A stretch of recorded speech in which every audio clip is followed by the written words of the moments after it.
Hello, everybody. Welcome back to Starlight Beacon Transmissions. My name is Eric Mitchell, and today we have another comic book review for you all. Now, this one came out a couple of weeks ago, and due to the Thanksgiving holiday and some stuff going on at work, I didn't have time to review it right as soon as it came out, but I wanted to talk about it now. And that is House of Slaughter number 27, Azure Part 2. This is published by Boom Studios, written by Sam Johns with art by Letizia Cadonici. And I got to tell you, I love this issue.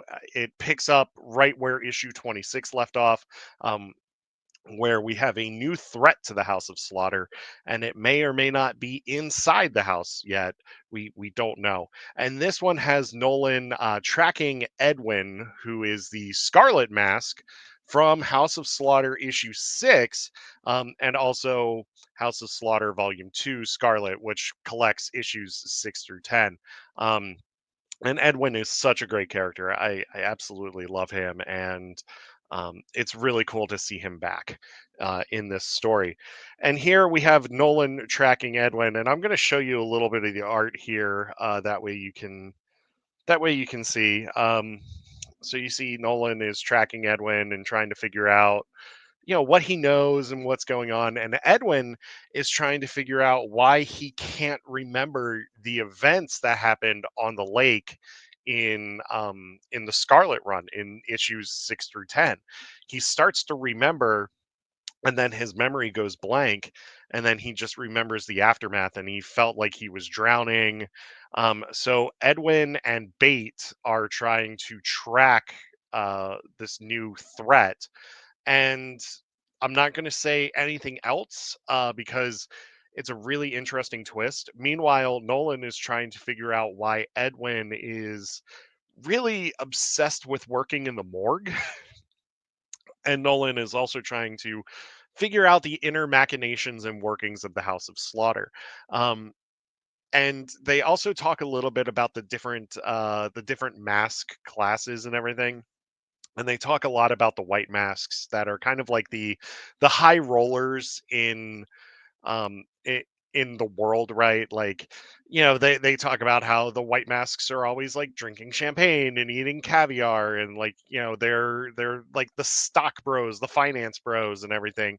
And I just found it interesting that it's really cool to see, or I found it interesting that this world is heavily influenced by the Order of St. George, which I love that, like, they are just putting people in places that they need to put them, right?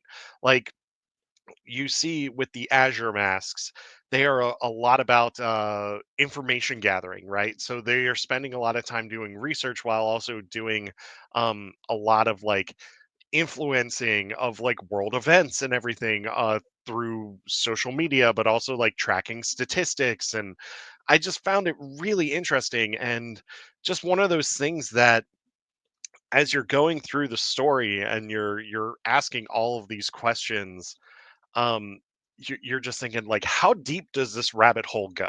Right? And I have a feeling like we're just at the top of the rabbit hole, right? And like we're about to make this plunge, and like, how deep does this rabbit hole go? Like, how deep are these conspiracies? And honestly, I think the answer is there is no answer to how deep these conspiracies go, and um how deeply entrenched these people are in society, right? Like, how they can affect outcomes and all of this other stuff, and how they're not only just monster hunters, but they do influence everything. And I mean, it's such a unique take, and I love the writing from Johns. I think that they do an amazing job um, with the writing and just setting up the story and telling this interesting tale. And I love seeing Edwin again. Like, I really do. I think Edwin was one of my favorite characters from the early run in House of Slaughter, and Nolan's growing on me too. Like, I really like Nolan as a character, and I just have a feeling that maybe I shouldn't get attached because I don't know how this is going to end, right? Like, maybe Nolan survives, maybe Edwin survives. I don't know. but in it for the long run. Like I am ready to just, dive into this and just really just enjoy the ride, right? Because that's what it is. This is just meant to be fun. So you can pick this up at your local comic shops. It retails for 3.99. Once again, published by Boom Studios. It's set in the world of Something is Killing the Children, and it's just a great companion piece to Something is Killing the Children, as well as it's great that it's its own thing, right? Like it really just stands out on its own, and I love this. I love this series so much. Yeah, I can't praise it enough. So do yourself a favor, pick up this issue. You will not be disappointed. Also, if you haven't, pick up issue 26, which kicks off this story. It's really cool, and they're just great, and they just go together so well. So that's it for me for this comic review. Hope that you all enjoyed it. Let me know in the comments what you are currently reading. We would love to know. And once again, thank you to Boom Studios for just bringing us this series. Really, just bringing us the series because it is truly awesome.